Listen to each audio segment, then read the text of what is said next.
Welcome in to another edition of Gas. I am Gresh. He is Jason Anik. You were playing everybody and we're winning the game last night. The head coach is fighting people on the sideline.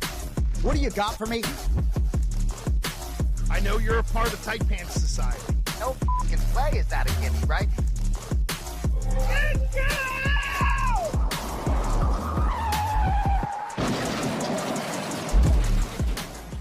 Well, ladies and gentlemen, welcome into another edition of Gas, and I look like fucking ass because my goddamn computer shit won't work. I don't know how you people deal with this all the time, Jason Anik. And if you're among the radio people that I've said, hey, check out this show, it's really awesome. Me and my man Jason Anik, we do a great job. Yeah, and you see me ripping and snorting and cussing. First of all, it shouldn't surprise you that that's happened. And second of all, like I go through this every goddamn week. I plug the shit in. It's supposed to work, right? You freak out over your 4K camera. You do 15 goddamn podcasts a week. So you got the best setup going in media, for God's sakes. You got the Belichick helmet and all that stuff. I plug stuff in. I am plugging. I'm doing exactly what I'm supposed to do. And then it doesn't talk to this freaking technology. I love it. Well, you know, meanwhile, I'm wearing my Kevin Garnett, my favorite athlete of all time, shirt today, and it's matching seamlessly with the Gas backdrop. Shout out Joe Romero. It's hilarious. That was unintentional. But yeah, Gresh, you look a little bit blurry, but you sound terrific. And I wish we could have rolled right off because you're a punctual guy.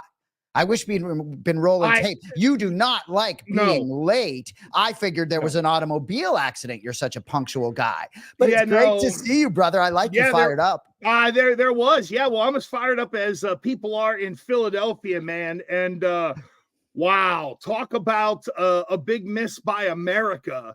It is, I do believe, the largest Super Bowl win maybe in the history of sports books, because everything went under on Kansas City, including the Chiefs season. And you and I, as Patriot fans and Tom Brady followers, we were bristling at the whole Mahomes Brady discussion. Now that is shelved for a long period of time. And congrats to Philly. They literally ran over Kansas City. Unbelievable. And I don't want to jump out of the gate with a hyperbole, but this may be one of the greatest teams of all time in Philadelphia. That was an absolute rout. I could argue at 10-0, Kansas City was in big trouble. It was the eye test, right? And if Hard Rock Bet hadn't locked me out down in Florida, I believe after the Jalen Hurts pick, it was minus 175 on Philly. They weren't losing that game. You can talk all you want about 28-3 and down 24-0. They had their opportunity at the comeback. No chance. I think if these two teams play the way these rosters are constructed 10 times, I think Philly wins 9 of them, if not 10. I'm blown away by the Eagles. Go ahead. Well, I think we've learned that the line of scrimmages matter. And for as much as it's flash and dance and everybody going nuts over quarterbacks and wide receivers, at the end of the day, the Philly defensive line whipped the ass of the Kansas City Chiefs offensive line, plain and simple. And that's, to me, what it boils down to. And look, it makes you appreciate the high-level quarterback play even more when they're doing it with a bad offensive line. Because when the O-line is so bad where the high-level guys like Brady and Mahomes and others can't operate, then you know it's an abject disaster. And that's really what happened to Kansas City. You know, you and I talked about the anytime touchdown props. So Hurts cashed in the perfect scenario, right? Ball down to the 2-yard line. Here's your push into the end zone for the score. Then it was the wide receivers who ended up cashing touchdowns.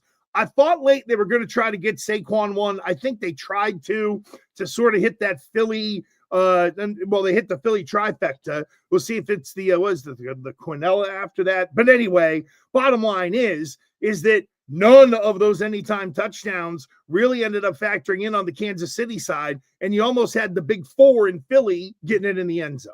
Well, I bet the books had to do great. I'm sure there were a lot of people, including myself, that on the Eagles side, we had Saquon to win the MVP. They tried to get him a touchdown. They couldn't get him anything. Unbelievable. But it just didn't matter, you know? And when I look back at this game, right, and you talk about the pressure, right? But Mahomes, dare I say, looked a little bit slow to me. I don't think Kansas City did a good job adjusting to the pressure. I would have rolled him out a little bit, perhaps looked for some quick passes here or there. You can talk all you want about the depth of the Kansas City receiver room. I'm not trying to compare it to Philadelphia. But gosh, wouldn't a guy like Julian Edelman, Lad McConkey be a useful guy for Patrick Mahomes? But it wouldn't have mattered on this day. It's all about the Eagles. And, there's so many different angles, gambling standpoint. I'm sure Vegas cleaned up. But if we talk about sort of the Brady Mahomes thing, and you talked about that being dead, and I did sort of chirp a little bit about this GOAT conversation on our program last week, but there is no conversation. 3-2 in Super Bowls instead of 4-1 had Mahomes got this done. Brady was never blown out in a Super Bowl like this. So you are right. That conversation is done. Nothing to talk about right now. I did like how Mahomes talked about bouncing back, but man, the Philadelphia Eagles, like at 6-1 to win it next year, I kind of like that. Yeah, I know you and I will go through some of the odds coming up, but I think for Mahomes, Kansas City is at a real inflection point, let's say, right? We know that they're going to have to replace Kelsey. Maybe they get one more year out of the guy, but even next year, Jay, don't you feel like if Kelsey goes, it's kind of load management? It's like an NBA season. Let him play 13 regular season games, have him up right for the postseason. So even that in and of itself changes the dynamic for Kansas City offensively. And then DeAndre Hopkins is out the door. They're back to continue to try to search for more wide receivers for Mahomes. And it's evident they're going to need some more offensive line depth, if not maybe just flat out draft a left tackle. Oh, and then you got to fill the holes on defense. This is where Bill Belichick earned his money. A lot of people, Jay, dogged the guy out because the last couple of drafts weren't good, blah, blah, blah. No, where Bill Belichick really changed the league was being able to reinvent your roster and team around your core guys year after year and remain competitive. And good luck to Kansas City with that now. I know they tear up the Mahomes contract every year. That's the easiest way to do it. But there's going to be attrition around Mahomes, let alone Mahomes starting to slow down a little bit as he hits 30. Well, and we certainly have recency bias, right? And we react on a Tuesday morning when the Chiefs lose, but they also lost to Tampa Bay in a Super Bowl and bounced back and rebuilt the roster, especially on the defensive side, to come back and hoist 2 more Lombardi trophies. But I want to circle back to Travis Kelce, who did perform well in the postseason up until this game, right? There was an early opportunity for him to sort of chip block. I don't think he even followed through with the block. And to me, dude looked distracted even from getting on the bus. Like, Mahomes gets on the bus in a green, so you got Kelce and who knows what he's wearing, but like eyeing the camera, and like he never looked at home to me in this football game at all. And I think his leadership is very important. So, but I really do believe that sort of go-to possession receiver for Mahomes. But I also will say about Mahomes, and I didn't even intend to go down this route, but whether it's conditioning or whatever it is, Jalen Hurts, even who was maybe a little bit gimpy in the NFC Championship game, ran very well, made quick, decisive decisions. Mahomes looked uncomfortable, and I'm shocked to say that about one of the all-time greats that's already on Mount Rushmore potential. Well, I think it's a reminder that quarterbacks don't like pressure, and the game is faster more than ever, obviously. And when you can disrupt some of those guys on the outside, you take away the rhythm of the passing game. The other thing too is Philly won on early downs. Jay, there's the dirty secret in football that fans don't focus on enough, in my opinion. Everybody focuses on third down percentage, because that is the nut cutting down. And hey, you could be bad, but even if you just get 1 third down stop, you've stopped a drive. But really, your first down success sets up third down success. And if we went back and look, how many times was Patrick Mahomes in 3rd and 8 or longer? I would bet you it was probably the most in any game this season. And to me, that's where Philly really won. They ate him up on first down. Oh, I mean, there was one possession and went sack, bad interception. It was just a nightmare for Kansas City. I'm going to bring something to you, a tweet from Mike Reese. By the way, Mike Reese gave my brother his first gig back in the day, or they worked together at the Metro West Daily News. No way. Oh way my God. Back in the day. That was my brother's first byline covering high school girls soccer, I believe, or forgive me, but unbelievable, with the Metro West Daily News. I appreciate that. I have to text him that Bill Burt says hello. I don't know who that is. Forgive me. But he's anyway, the guy Mike who Reese runs the place. Sorry. So stat of the Super Bowl from Mike Reese. Eagles didn't blitz a single time on Patrick Mahomes' 42 drop backs. That power of the 4-man rush and the strength of numbers on the back end and coverage, just unbelievable, the pressure they got with only those 4 guys. Well, think of this too. They ate Kelsey up in a way. They didn't blatantly double team him, but was there ever a play where like they went back to replay and Brady was like, oh, he missed Kelsey here? That didn't happen. So I think it was twofold. Yes, it was the rush, but they took away the real safety blanket. And there isn't that connectivity with DeAndre Hopkins. He's a more down the field guy. Xavier Worthy is going to be a problem for people, we know. And Hollywood Brown, you nailed it perfectly, Jay, when you mentioned kind of the Edelman-ish guy. That's Kelsey for Mahomes. Right. But there isn't, you know what, there isn't an Amendola who can still, you know what I mean? Oh, you want to take away Edelman? Okay, fine. We'll throw it to Dola 8 times. That didn't happen with like Hollywood Brown. And then they got in quicksand, did Kansas City. And the next thing you know, you're down. But more importantly, Philly got momentum. And that defensive line, look, it's pretty easy to go out there when it's 3rd and 10 against Kansas City. And you know, I don't have to worry about the run. I could just pin my ears back. And my man Joe Thuney had a bad day. I hate to say it. I love Joe Thuney. I wanted to make the case of, you know, Jay, since Mahomes doing all this stuff, there's got to be guys around him who have just as many accolades, and Thuney has more. So I figured we were watching the greatest offensive lineman that ever lived, because by proxy, if that's what we do with Mahomes, then why wouldn't we do it with Joe Thuney? Fair. And that move to left tackle worked until it didn't in the Super Bowl. Yeah, exactly. But, you know, and Sweat ended up eating him up. We see Jalen Hurts, and but I'm going to get to him in a second. But one more tweet from Mike Reese, and he says, from Elias Sports, the Chiefs had 1 first down in the opening half, tied for the fewest by any team in the opening half of a Super Bowl all time. The Patriots only had 1 first down in Super Bowl 20 against the Bears, a Super Bowl also played in the Superdome, right? And a Super Bowl that was also just as much of a rout, I wanted to use my favorite word, as was Super Bowl 20. There's something about the Superdome. Have you seen a game there? No. You know what it is? It's weird because normally you figure that they're in like the heart of the city, and the dome is kind of on the edge of the city. So it almost feels like you're leaving town as you're going to the dome. And then, I don't know, man, there's just something like eerie about that place. Like if you go there for the first time and have a good experience, I feel like there's the connection in it becomes a safe space. But if you have the bad connection there, or you go down there and you get pumped and you lose a game, as a fan, you're just like, I hate this place. It's very polarizing one way or another, but it is, you know, the amount of history connected to the Super Bowls. I mean, good Lord, the lights went out on one, for God's sakes. And of course, where was it? It was in the Superdome. It just feels like it's the home of memories. And anything else about the game from where were you maybe on the halftime show? Did you even consume it? Loved it. You did? Love me some Kendrick Lamar. I fall on that side every day. So no, I enjoyed every second of that. You can be sure. There's a part of me on the Serena Williams thing that feels a little odd. Like, don't you think her husband might have been a little uncomfortable to be like, wait a minute, you're going where to do what? To stick it to who? Aren't we married? Like, what do you care? Oh, no. See, if I'm Serena's husband, absolutely. Thank you.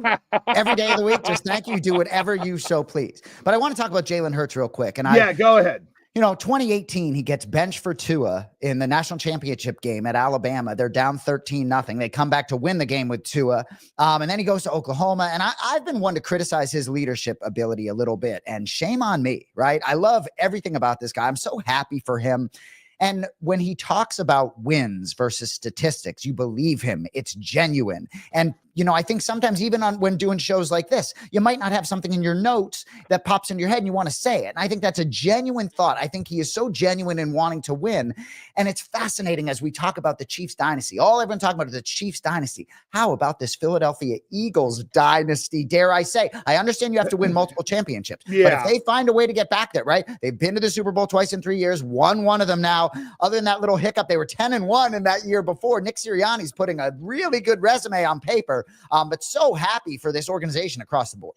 Well, I think with Philly, it's interesting to me because there's a little bit of the kind of Les Snead sort of we're going to go for it mentality with Howie Roseman, but it kind of took him 2 years to get there.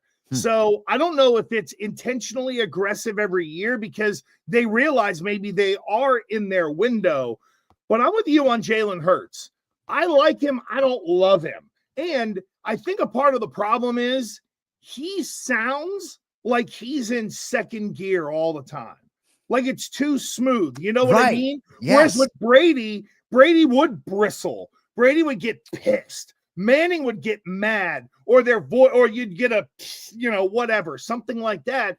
And with Jalen Hurts, it just seems like, hey man, it's tranquilo here. We're cool, and I got it under control. And it's odd for a leader to be that way. And now I love it. I might have just liked him before, and now I love it. I understand the offense left a lot to be desired. If their defense wasn't so great, their defense put them in a lot of good positions to put up a 40 burger in the Super Bowl. But no, I mean, I love him in gear 2. I love him smooth. A lot of Jaden Daniels comparison. Everybody doesn't have to be rah-rah. You've had some criticism for Drake May about him firing everybody else up. And if you saw anything at the Pro Bowl, I actually think that everyone has their own style. I think Drake May will be just fine. Even our guy Liam Cohen down in Jacksonville. I loved every moment I saw of him on film connecting with individual players. So I really actually think he has some potential regardless of Duval. Yeah, that was awkward. I texted him about that again, and it was kind of like it went unanswered, because I'm sure everyone who knew him was like, "What are you doing?" That was so. What did you say in your text? I told him it was very white. he was a real honky on that one. It had like no flavor whatsoever, right? Honest to God, if a 65-year-old dad was trying, I had a beer in the parking lot, was trying to be cool and say Duval, that's how it would have sounded. But nevertheless, in terms of Jalen Hurts, I just don't know where the growth is in his game, right? So I think a part of the reason people might dog him out is there's a big running element to Philadelphia, and it's not just built around Hurts, which is probably why they're going to have a couple more years of success, as long as they can replace some O linemen and D linemen along the way, because they've got a plan that's going to work against the modern defense. And they have a quarterback, I think, in Hurts, who doesn't yearn to throw like 50 touchdowns. If there's one thing in going back to Brady that we can say is that at some point he got to the point where he was like, I want to fling the bean. They went and got Randy Moss, and we saw what happened, right? Yeah. Philly is not going to change their ways. And I do think in that run, Brady kind of learned the run game still matters. Let me work with these tight ends and people over the middle of the field. And with Philly, it's really Saquon Barkley and Jalen Hurts running the ball first and foremost, a la Baltimore. Yeah, well, and I'm glad you brought up Baltimore, because a lot of people I've heard said, well, the Ravens wouldn't have got stomped like that. Very well could be true.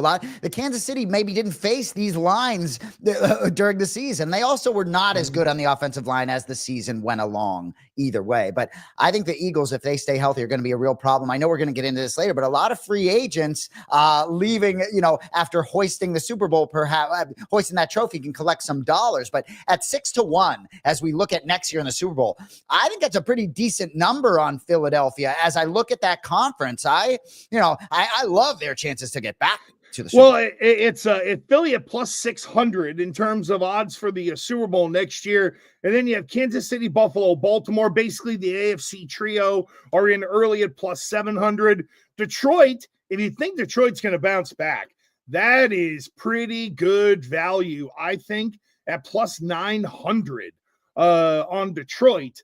And New England's plus 8,000, Jay. Is that the will you be throwing $5 on the Patriots just for fun?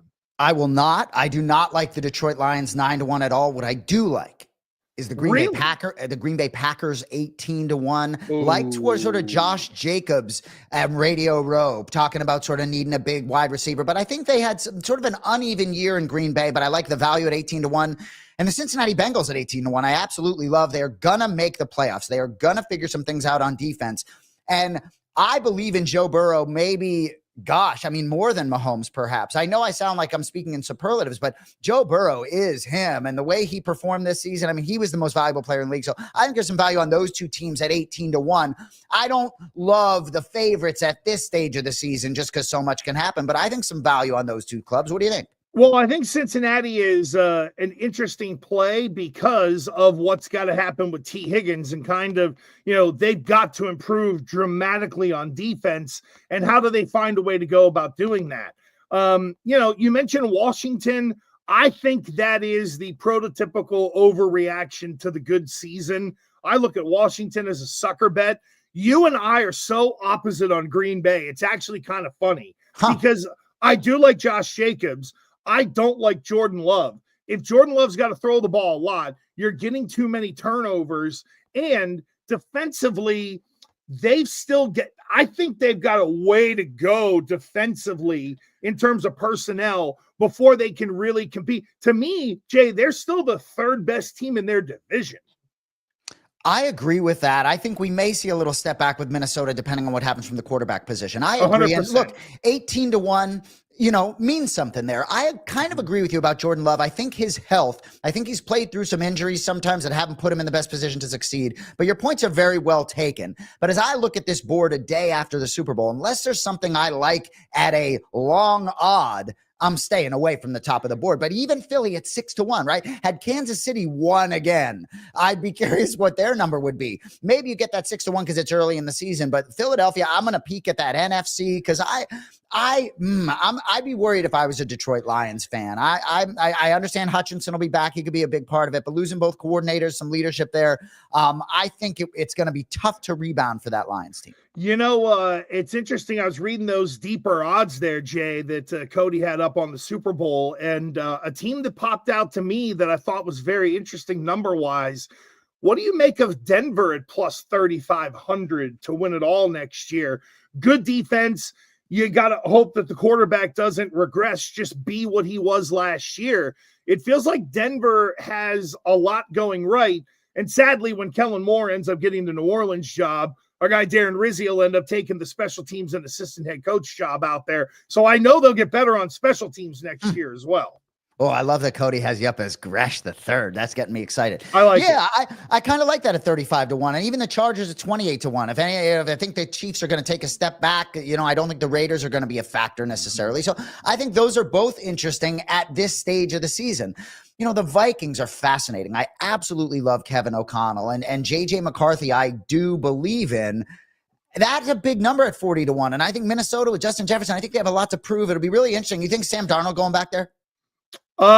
No, I think somebody overpays Darnold.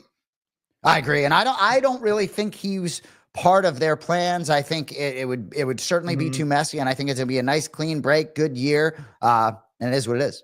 Well, and you also end up resetting that quarterback position. So Drake May is going to be, I think, like $9 million on the cap this year. So McCarthy's got to be a little lower than that because those first-round deals are now guaranteed. So these cats are actually kind of making some dough now coming out of college relative to I know what you used to make was the big guarantee. Now the whole thing is guaranteed. So that'll end up being a wash money-wise.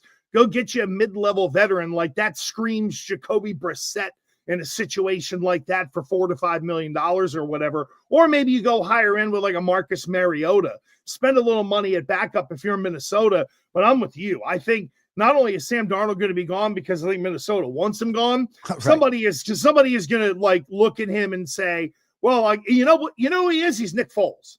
I think. Now, I know Nick Foles came off a championship and Jacksonville gave him a bunch of money. What was it? Maybe a year later. But to me, that's where Darnold's at. You had a great year. Hey, maybe you can help us. He'll go to a Carolina or, who the hell knows, like one of those teams and make some dough and do nothing. When you bring up Nick Foles, I can't help but think about Carson Wentz on the Chiefs sideline getting smashed by the Philadelphia Eagles. I mean, what an odd career. There were times, he got drafted number 2 behind Jared Goff, and there were moments early on where everyone's like, how could you take Goff over Wentz? I don't think either one of them is going to hoist a trophy, but that's a different conversation. But Wentz but think of this, bro. Imagine the pucker factor for both Carson Wentz and Kenny Pickett going into that Super Bowl. Imagine if one of those two, imagine if both guys get dinged up. And then at one point, it's Carson Wentz and Kenny Pickett trying to finish the season for two teams. Talk about coaches that would be completely soiling themselves. Hilarious. Well, no more Nick Foles conversation because it really does put me in a bad mood. I'm wearing like Eagles old school green today with the Kelly green. So, hey, let me hit you with some MVP odds for next year quickly. And again, I know it's early. Yep. Lamar is at plus 500. Josh Allen plus 550. Mahomes and your guy Burrow at plus 750, Jaden Daniels at plus 1,000. The more I hear you talk about Joe Burrow, and for as much as I believe in the guy, God dang that. Does Burrow plus 750 stay up very long? I tell you what, I'd take the top row down, eliminate Jackson and Allen, maybe just law of averages, but I like Mahomes a little bit too, to put together a very significant regular season. But yeah, I like Joey B at plus 750. But I will say this market, you know, we saw 2 years ago, John and I had big money on Brock Purdy, and on Christmas Day, Lamar Jackson went in there, Purdy threw 4 interceptions and it got flipped. So for me, little early on that market, whereas I think Joe Burrow leading up to the beginning of the season, I don't expect that line to have moved too significant. Well, it'll depend on what happens with T. Higgins, and I know that you and I are going to get to some free agent stuff here in a few moments, but I think Cincinnati will, and especially Burrow's going to be heavily bet, because I think what people learned this year was even if it's crumbling around him, he still finds a way to perform and do his job. And there were a lot of bad elements of the Cincinnati Bengals this year, but at bare minimum, you know, he's going to have Jamar Chase. If they find a way to keep T. Higgins, Jay, they could franchise him another year and just pay him $26.5 million and keep him around for another season and keep that trio together. But I think a lot of sort of bettors, like even Burrow, opened my eyes, and I loved Burrow. I thought he was great. But good God, he was MVP. He just didn't have the wins. If his team won 10 and made the playoffs, Joe Burrow probably would have won the MVP. And I believe in Joe Burrow to such an extent that T. Higgins not walking through that door doesn't even impact the way I feel about this team all that much. You see what the Patriots have done over the years and the Chiefs have done without that sort of number one receiver. You already got Jamar Chase. Andrew Whitworth, who played there for a long time, said they should have moved on from him last offseason. So for me, if I'm a Bengals fan, I don't know. I feel like I'd rather spend some of that money on the defensive side of the ball. And I love me some T. Higgins. You know, if you want to come play for this team, fine with me. Look, T. Higgins will be interesting if he ends up hitting free agency. And yes, free agency is next on the NFL docket. Also, there is the team building. I love this part of the season, Jay. I really do. I mean, I love watching games, but the putting together a roster. And there's a couple of trade stories out there that I think maybe we should hit on, not only just as the story of itself, but also would they be a good fit for the Patriots, which are the teams that we are most invested in. There's a report saying that the 49ers are going to look to do something with Deebo Samuel. Are you interested, number one? And then would you want the Patriots to be interested in Deebo Samuel if he's up for auction? No, and I'm not interested in Deebo Samuel, and regardless of the price, like Deebo isn't Deebo, right? Like he's not Deebo Samuel anymore. He just isn't for me, right? And there's a reason why he's going to not be in San Francisco anymore. Do I think he could bring some things to the Patriots? Certainly. Not dissimilar to a guy like Cooper Kupp and what he could bring. But I look at both of those guys, while they're different players, as a 2/3. And a lot of these free agent conversation, the age is a big factor for me, given that Drake May is 22 years old. Not necessarily looking for older guys coming through the door. So I could have looked up Deebo Samuel's age, but he's a guy I would pass on at this stage if I'm the Patriots. Yeah, I would too, even if it's a 4th round pick, in part because you're really on the hook for a lot of money. So I think what you'd be looking for is, if you do acquire Deebo basically for nothing, still go out there and see if you can renegotiate that deal, because if you can do that, now you're talking about maybe getting a guy at a depressed rate, and it ends up working out for you better, not only from the money standpoint, but adding a weapon. If you look at that Patriots wide receiver room, they have one guy right now who's making any kind of money, and that's Kendrick Bourne. And if you cut him, you only save $2.5 million. You need a veteran in there. At least bring that group of wide receivers to camp, and then figure out sort of what you want to add. And the other thing for Deebo is, Jay, like, is he a wide receiver? Is he a running back? Exactly. You took the words out of my mouth. Where does he fit?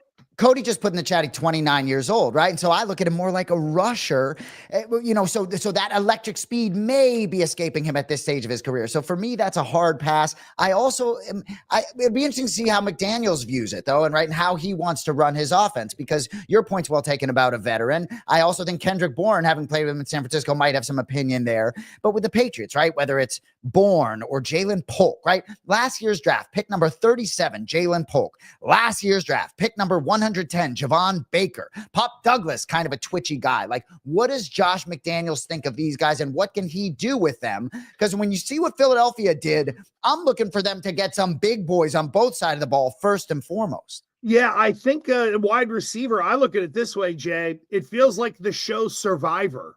3 of you are going to make the team. Which 3 of you are going to make it? Now, it would seem like Polk would have an inside track because Elliott Wolf just drafted the guy. So I would think the Polk is going to be one. But, Pop Douglas and Kayshon Boutte, those guys got a lot of reps last year. But does McDaniels look at them? And here, I'll give you a little comparison here. Does he look at Pop and Boutte the same way he did Troy Brown and David Givens? Does he look at them that way? Because David Givens wasn't the biggest guy, but he always played outside and he always won battles. So can Kayshon Boutte become that kind of guy? So I feel like it's going to be, I'm going to throw you all in the pool, and whichever ones of you can't swim are probably going to drown. And so many of these NFL wide receivers are elite athletes. And I do believe this situation often can dictate production in a huge way. And so I ask you, if the Patriots had the ability to protect for Drake May, some of these guys probably do shine and have potential to shine when the other 10 guys around them are better, no? I would 100% agree. And I would also add that that's where you get rhythm and confidence, right? Do you have the guys who can end up, catching it short and finding a way to make people miss? And now you want guys that are strong and can make people miss. Like Ramondre Stevenson, I know fits into what Josh McDaniels wants to do running the ball. But then after that, does he still want to back like a James White? Is he still looking for somebody that can catch it out of the backfield? Does he have to find that kind of third down tweener a little bit where if I got to give him 15 carries a game, he's not going to break, but I don't want to do that every game because I don't want him to break type thing? No question about it. And the Patriots cliche of do your job, right? You look at these championship runs, they always had the guy in the slot to do the job, whether it's fullback, whether it's Kevin Falk, whoever it may be. Yep. I want to quickly ask you about Elliott Wolf, and I'm going to ask you a 3-part question if you don't mind. And you can answer it however you want, because gosh, I don't like the eye test with Elliott Wolf, right? I love everything about this organization except Elliott Wolf, and maybe I don't know enough. So I ask you this 3-part question. Do you trust Elliott Wolf? Number 1. Do you think Vrabel believes in Elliott Wolf? And thirdly, does Vrabel have the final say in the draft room? What are your thoughts on all that? Oh, wow. I would say, do I trust Elliott Wolf? Kinda. There's parts of him that I like. That, like his old man, Ron Wolf. For those who don't know, let me go back in the day, friends. But in the 80s and the 90s, Ron Wolf ran the Green Bay Packers. And he had a lot of interesting concepts even then, right? Like one of them, Jay, was he took a quarterback in every draft, whether it was in the 4th, 5th, 6th round, whatever. He took a quarterback every year because it turned into Mark Brunell, Aaron Brooks, Matt Hasselbeck, and he got a ton of currency along the way trading those quarterbacks. And by the way, might happen with Joe Milton this year, where you get like a 3rd-day pick in flipping Milton and saying, I'd rather have a 4th rounder than keep this guy. Let somebody else figure out he really can't play. But boy, oh boy, the initial evaluations, yikes. Jalen Polk didn't work, but I am willing to chalk up some of Elliott Wolf's inefficiencies in the draft to a little bit of injury and a lot of Gerard Mayo. Fascinating. A lot of Gerard Mayo. So think of this. I'm not out on Laken Robinson, the guard they got. It looks like Caden Wallace might be able to play a little bit. And even if those are depth guys, because you have better pieces, you're still a better football team. But I don't think Mayo and the offense did any of those offensive linemen, young O-linemen, really any favors. Do I think Vrabel believes in him? That's easy. No, I don't. And will Vrabel have the final say? He'll have influence. Does that make sense? I hope that's not a Vagine answer either. Well, I'll never forget the optics of him in the Tennessee draft room after they traded A.J. Brown. Yep. I always am curious to what extent the coaches can evaluate college talent. They're busy, right? But Mike Vrabel, who knows how much time he spent evaluating college talent last year. So it's really interesting. But one thing I want to bring but we'll talk about some free agents, but I want to talk about the draft quickly. So just giving you sort of a scenario, I talked about this last week, and I more and more think this has a great chance to be a reality, right? So let's assume Travis Hunter and Abdul Carter are off the board when the Patriots pick at 4. Right. Mm-hmm. Thus, one of those top 2 quarterbacks will be available. Let's say Cam Ward goes 3, right? So as of today, February 11th, do you draft, let's say Will Campbell, Mason Graham, do you draft a lineman in that 4th slot, or do you look to see who wants to come up and nab Deion Sun, perhaps? Oh, look, I think if they're there, it's easy. At 4, you're sliding to 7 because Vegas will be knocking on the door. Vegas will want to move up from 7. And if you're the Patriots, that then allows you to slide 3 spots and still get the lineman that you want. So it doesn't take you out of either Graham on defense or Will Campbell on offense. And the Jets, if I'm not mistaken, picking at 6, having moved on from Aaron Rodgers on Super Bowl Sunday, that could be really interesting. The Jets and the Giants. I got this. I just have a feeling, and this just popped in my head now. I get the sense that Shedeur Sanders is going to end up with the Giants or the Jets for some reason. It's like, dude's going to New York City.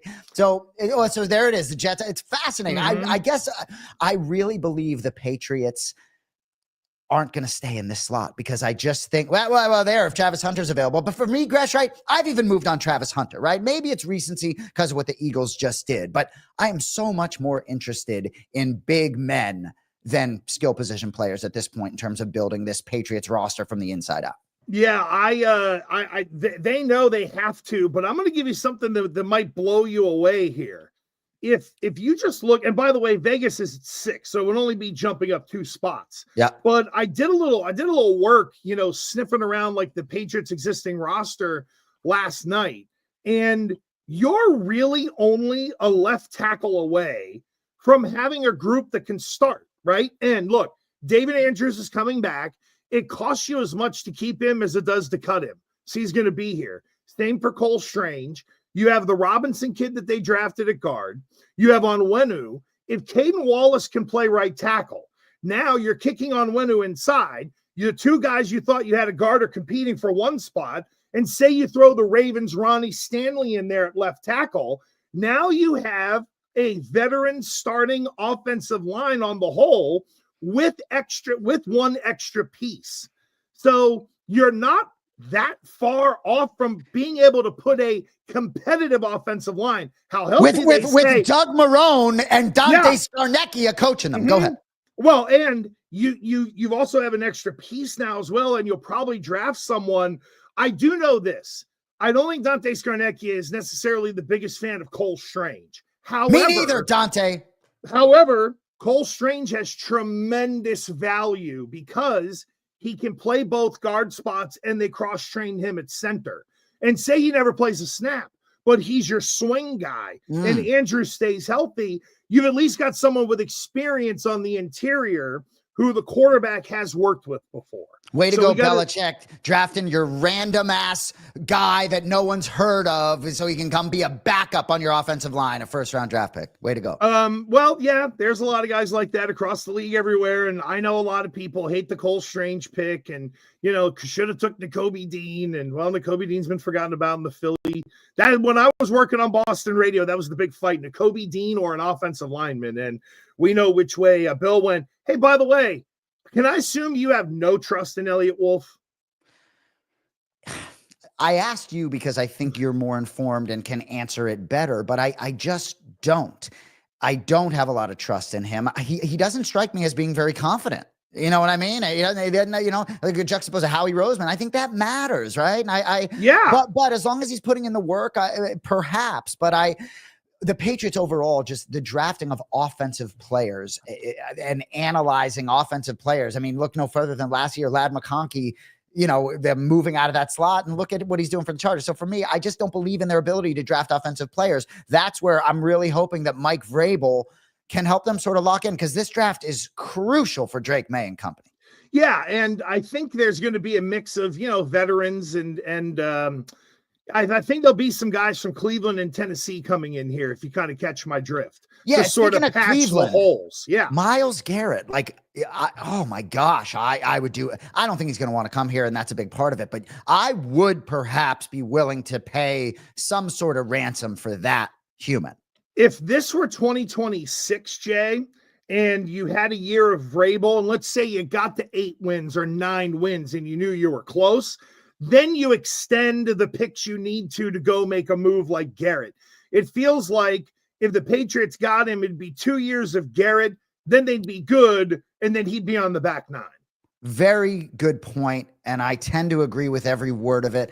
I believe that he's going to hit differently in a couple of years still. And when I say hit differently, I mean that he is going to be one of those guys that has success late in his career. Physically, he is an absolute freak. I think he's also evolved as a person. I think he's a much more mature human being. Yeah. Spending his off seasons working out with LeBron James. So I think he's going to be very effective down the stretch. And I believe he prioritizes winning really in the same way Jalen Hurts does. So that's a guy to come in and lead that perhaps, I don't know. I still may like it now, but your point's very well taken. Well, but I would say this with Garrett, right? He's played a ton. He's been highly productive. And you're right, he stayed injury-free, but he's also getting to the Myles Garrett, 30. And that's when everything starts. You start to look at people, other than quarterbacks, maybe differently in the NFL. But I will say this. I don't think Cleveland's going to get as much as they think they're going to get from Myles Garrett.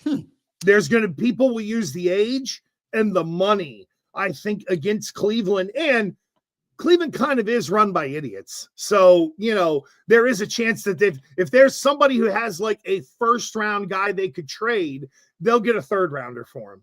Yeah, well, and also no leverage, right? It's, I mean, to an extent, the laughing stock of the NFL, a team that, signed a quarterback to the worst contract many consider of all time. So I think when you're in the negotiating table with a club like that, you feel pretty confident.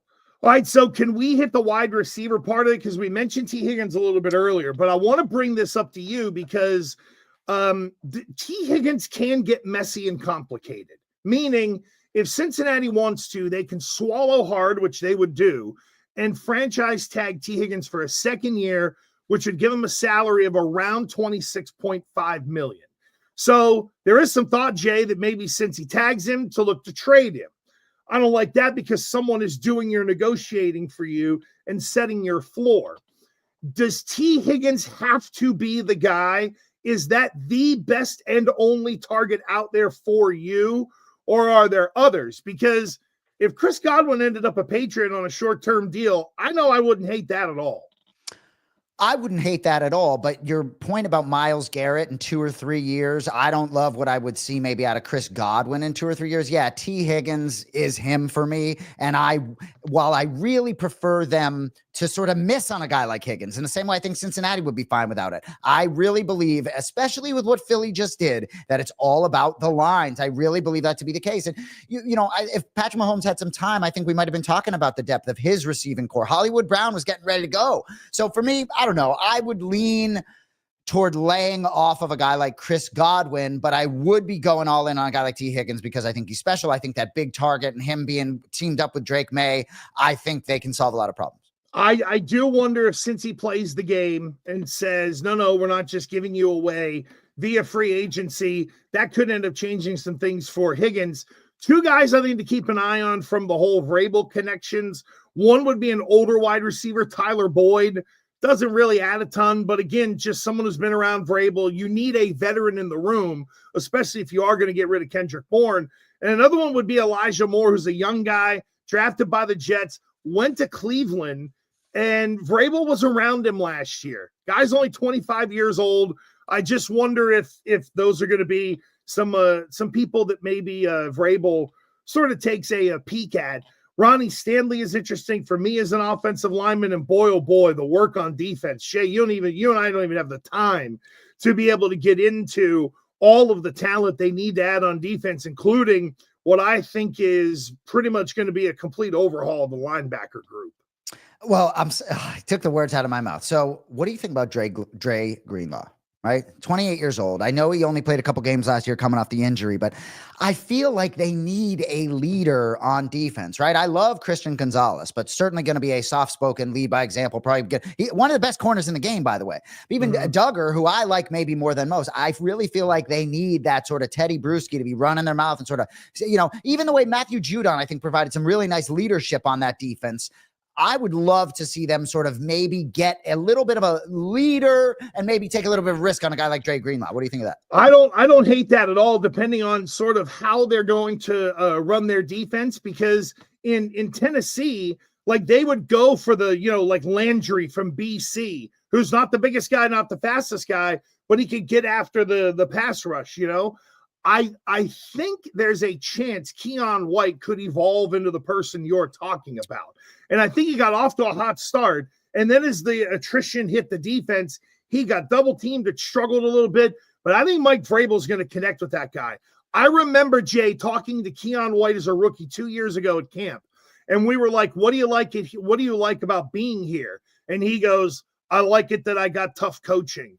I like it that Bill Belichick is hard on me. I'm not going to get better unless I have, like, he was all about the tough coaching. And I just think Vrabel, having been a pass rusher, he's going to unlock Keon White. And you and I will, God willing, be sitting here next football season talking about how Keon White is evolving into the player that you hope is there. That's a great point. And I think that point could be made almost across the roster, where I'm really interested to see what we get out of a lot of these players when we see them with the right coaching in the right environment. Look, I understand this is a very competitive league. And what the Philadelphia Eagles did a couple days ago, I'm not putting the Patriots in that conversation, but if you look at what the Commanders did last season, forget the quarterback even. I think the Patriots are going to make a big jump. I don't think the division's going to be super competitive. I can't wait. And their schedule, oh boy, there's some real lambs on that. There's 6 lambs on that schedule. Hey, real quick, Josh Sweat, Zach Bond, who will get their rings in the offseason, both free agents. I think either, they may demand large dollars given what they just accomplished, but I think a couple of those guys could. I think that Philadelphia, they're going to have some attrition. I think they're going to lose some guys. Sweat is about to get Damian Woodied. He had the right game at the right time, right? And Damian Woody, for those who New England Patriot in the early part of the run, guess what happened? Matt Millen said, I need a leader. I need a champion. I need a guy for the O-line. Let me give you $50 million back when that was still a pretty big number. And Damian Woody flew the coop. To me, that's going to be Sweat. Somebody's going to be like, you're going to be our pass rusher. And in 3 years, they'll be like, we don't like this anymore. No, I hear you. Well, and I'd rather them go after Hassan Reddick, who's probably just killing himself right now for not sticking around in Philadelphia. Now probably you're talking. Cost himself some money, but a guy like that with something to prove, I think, could be interesting for me. So I can't wait to see what New England does. But I do think Drake, like when you saw Drake May at the Pro Bowl talking to everybody, right? It's a Southern dude, right? He does seem to connect with guys. Like, don't you think maybe the Patriots have a chance to attract some free agents like this? Oh, no, I do. I think it's still going to come down to money, but let's remember this. There is some kind of weird Kavorka around Drake May or the legend of Drake May or whatever in the world it is. And, even I think it was like Ian Rappaport was talking about how people across the league are intrigued by him. And I find it fascinating because I thought that was Caleb Williams, right? So is everybody kind of like soured on Caleb Williams? Or I do wonder if the ability to attract free agents, Jay, is very much connected to Gerard Mayo not being here. Like, I think the more we workshop all of the bad, the more a lot of it continues to come back to the just boobery of Mayo. I couldn't agree more. And I love Kendrick Bourne wanting to be part of turning this from bad to good. And I think others will follow suit. And look, this is an organization that has won 6 Super Bowls. I think it could be a very attractive destination for a lot of these guys. And I think sometimes too, the dollar, right? They're in the perfect zip, right? No one has more salary cap space available. So that's why as Elliott Wolf, that's why that guy scares me a little bit. But I do believe that Mike Vrabel is the big boss in town. And while he might not be crunching the numbers, I think he's going to be as big a part as anyone in terms of their success in building this roster in the offseason. There's no doubt. 2 more questions left with New England in terms of free agency. One is they got to address the other corner spot. Now, again, I love me some Travis Hunter, and I love Travis Hunter because I think he can play both ways. But Jay, think of this. In a league where everybody just pees their pants and runs around after taking a blue pill for wide receivers, Christian Gonzalez and Travis Hunter are your top two corners in a league where you have to deal with, Jackson and Mahomes and all these dudes who want to throw the ball. Tell me that. I mean, I know you'd love to get a wide receiver and others would, but good grief, if you drafted Hunter, you fix your top two corners are arguably the best young tandem in the league, and it's not even close. And you help your wide receiver room at the same time. I just don't think he's going to be there at 4. I don't. But it isn't. Do you think a quarterback's going top 3? Do you think Cam Ward? Look, 100%. Jay, this is, to me, I don't think this is complicated. Whoever Tennessee trades with, and they're trading, I think, they're taking quarterback. Then Cleveland's going to be in a real tricky spot because they'll be tempted by Carter because they're going to trade Garrett, don't you think? So there's the easy replacement, which is what bad organizations do, or they overdraft a quarterback. It really is tied into Tennessee. If Tennessee allows the right team to go up there for what would be the wrong player for the Patriots, then yes. But if Tennessee stayed there and took someone, quarterbacks are going 2, 3, and Hunter's going to be there at 4. Wow. I mean, you have me speechless for a minute. Last year's quarterbacks, right? Caleb Williams, Jaden Daniels, Drake May, JJ McCarthy, Bo Nix, Penix Jr. Maybe I'm out of order there, but I actually think all of them potentially going to be franchise quarterbacks, where I'm not so sure Shedeur Sanders or Cameron Ward. I might believe in Sanders more long-term, even though Ward may be more ready now. So for me, it's really going to be interesting to see. And I've said this over and over again. To me, it has everything to do with your evaluation of those players at quarterback. The Tennessee general manager talked about not letting a world-class talent go off the board at 1. Well, maybe that's Abdul Carter or Travis Hunter. But for me, any of these organizations, Giants, Browns, you got to make sure Ward or Sanders is the right guy, not just sort of take that position because you're in the top 3. And that's why, as a Patriots fan, and maybe this is a little bit of a hedge or glass half empty, but the guy Carter and Hunter, the two guys I would really like, I don't believe will be there. Well, Tennessee holds a lot of cards. And let's also remember, there will be one guy who will blow everybody away at the combine. Now, Mason Graham, in a list that I'm looking at right here, the defensive lineman from Michigan, is already the 3rd-ranked player. But if that guy sort of, blows it out of the water from a testing standpoint, I think there's a chance that Graham is as much a part of the top 5 and maybe the top 4 discussion as there will be with Abdul Carter and Hunter, and then just the desperation at quarterback. And really, I don't know, Jay. I don't know what, say in a weird way, Hunter is on the board at 4, but there's a quarterback there that somebody, say Vegas wants to go from 6 to 4. I'm not letting Liam Cohen get his hands on Travis Hunter in the AFC. So you got to wonder, do you really want to trade out given what could happen after you, even if you just slide down 2 spots? Yeah. Appreciate everyone being with us on Gas. That's Gresh Anik Show live every Tuesdays. It's not always going to be New England stuff, you can be sure. But as Patriots fans and as New Englanders, I cannot begin to tell you how disinterested I was in this team organically at the beginning of last season with Jacoby Brissett at the helm. And then for a lot of Patriots fans, as soon as Drake May walked through that door and became the starter, they became really interesting on a week-to-week basis. Even though they threw up all over themselves and don't have the number 1 overall pick, with Mike Vrabel replacing Gerard Mayo and having the number 4 pick and having all this salary cap space, I'm sort of blown away by my optimism and excitement for everything, for every month to fall off the calendar and see because I have great confidence in every part of it. And you're going to get some combine, you're going to get your draft. And this year in free agency, I don't know if the Patriots are going to spend the most amount of money, but we know they're going to spend some money on some high ticket items. The question is, where are those high ticket items going to come from? Are you trading for them, or are you, because this is where, Jay, something that I've argued for years, you should be able to trade cap space, right?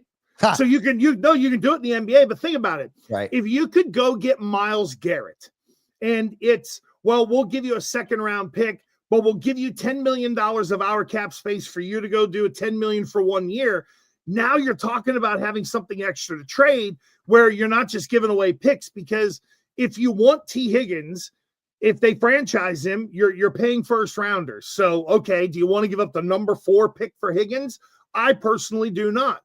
But if they say, well, the big ticket item is going to be Myles Garrett that we're going to go get, you're still giving up draft currency. You're probably not giving up the number 4 pick. See what I mean? If you had some cap space to be able to trade, it would make it so much easier. But nevertheless, where's the big ticket item going to come from? That's my big question. And ultimately, who becomes the biggest ticket item on the market? Is it really going to be T. Higgins, or is there going to be more shakeup and more players out there where we're like, oh, I didn't realize this guy was going to be here. I can get him at a discounted rate and still do X, Y, and Z with my roster. Yeah, I don't think it's going to be T. Higgins. I think Cincinnati's going to figure out a way to keep him. I think some rumblings Burrow's going to be restructuring. So I don't think it's going to be T. Higgins. I really don't. Before we get out of here, you talked about the NBA. You got me thinking a little bit. So because Hard Rock Bet has blocked me out, and I did go to Coconut Creek to collect my winnings on the Super Bowl. Good for you. I placed a wager on the Los Angeles Lakers plus 850 to win the Western Conference. I saw it at DraftKings at plus 750 this morning. Luka made his debut last night, looking a little thick as usual. I understand this may be a little bit of a pipe dream, but you see me in green. You see my KG represent, okay? Mm-hmm. This may be a little bit of a happiness hedge. Maybe there was a little bit of a happiness hedge for some of us Patriots fans on the Chiefs in the Super Bowl, right? It was just, I'm going to bet on Mahomes because if Mahomes loses, I can give some money up. But I will say, I think the Los Angeles Lakers with LeBron, I don't care LeBron James is 40. He's still absolutely elite. Luka and LeBron, right? Can only chop 5 guys out there. Those 2 guys out there developing, right? And the Lakers, what did they won? Like 11 of the last 13 or whatever it is, playing good basketball. They're in a good spot in the West. Maybe it's a year too early for OKC. Not sure how I believe in Denver. So I like the Lakers to get out of the West. I can't bet on them to win the championship yet because I don't know how I feel about that. I'm still bleeding green there. Well, you should be, because they're clearly the best on the board. In fact, Boston to win the East now is minus 105. So even though they're number 2 in the East, all of the betting market and everybody is starting to feel that the Celtics are going to be okay. But I just took a peek at the Western Conference, right? And when you look at Memphis, Denver, and the Lakers, that's 2, 3, and 4 in the West right now. I don't think there is a massive difference.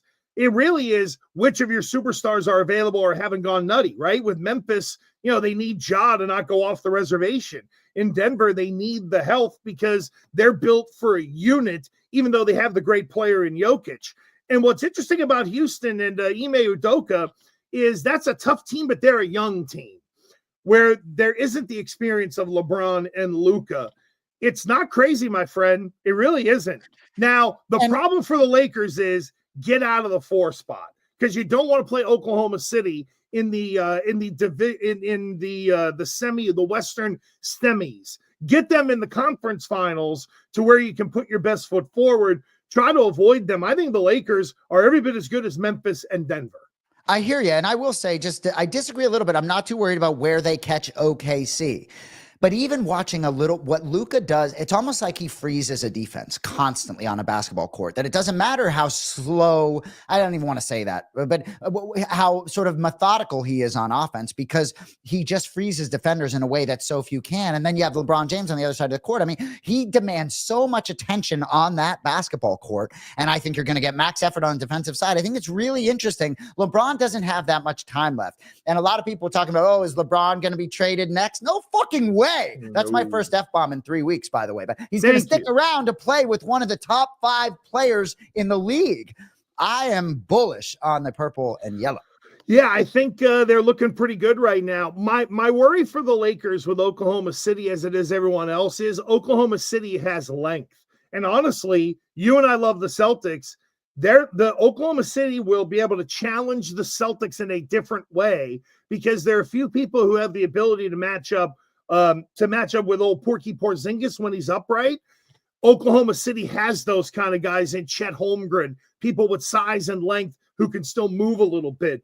That's the Oklahoma City sort of trump card, is they got that size. But I'll tell you, if LeBron goes on a heater, and even at 40 or 41, whatever he is, he's still capable of doing so. There is no more dynamic postseason player than LeBron when he's upright, healthy, and motivated, most importantly. Without question. And don't forget, Luka was in the NBA Finals last year, right? And got a different running mate. I understand the roster may not be as good, but gosh, man, number 77 jerseys on all those seats out there in LA last night. I mean, I just can't believe still that this is the reality. And yeah, Anthony Davis, yeah, you got hurt. Oh, right. I mean, yeah, you played great and look out, but like, yikes.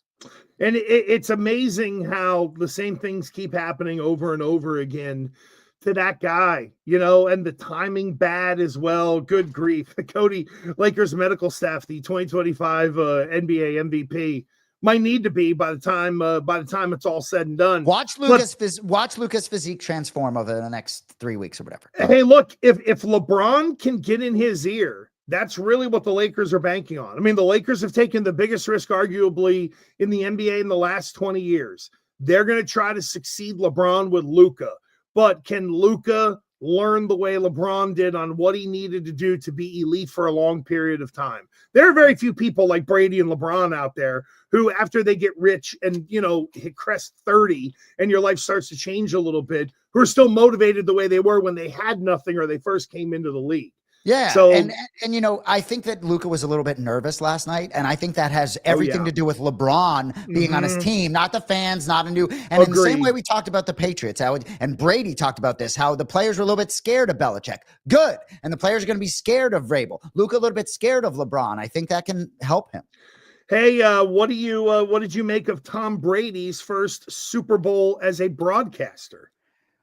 As someone who is pursuing broadcasting as a career, I understand the challenges of being a sort of new broadcaster. I feel like I understand it pretty well, especially because my identical twin brother has done it for many, many years. So I don't think it was Brady's best night at all from a broadcasting standpoint.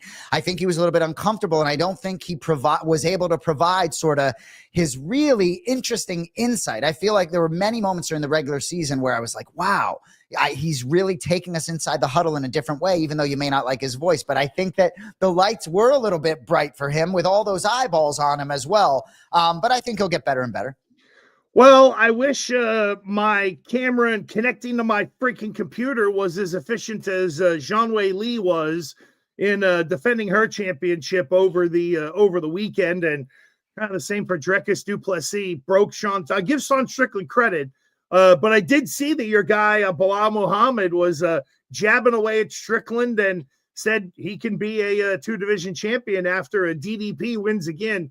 Jay, is it me, or does it feel like UFC 2025 is when there's going to be all the talk of all these champions and people moving up and us essentially getting super fights at the end of 25 into 26?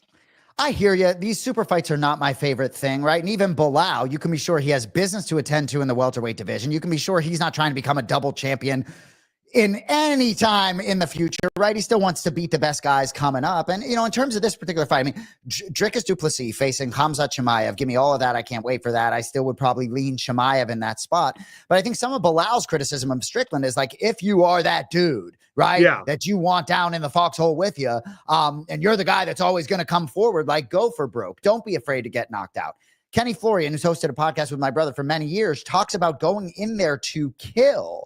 And for me, with both of those championship fights, you know, both 25-minute fights, the women's fight was a different conversation. Zhang Wei Li just is on a different level. But to me, I did not really enjoy this main event at all. So I can understand even a guy like Johnny Eblen in the PFL, Johnny Eblen calling out saying, hey, well, you know, I want a little taste of the big show. So I get and that's a guy, him, Patchy Mix, people like that. There's a couple of PFL guys who you could insert into the roster right now.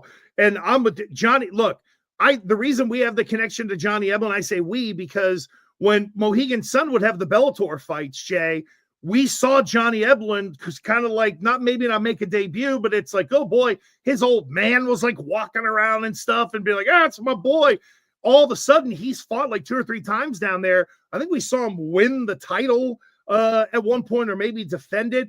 That guy's badass. And he's 33 years old, so he knows the clock is ticking.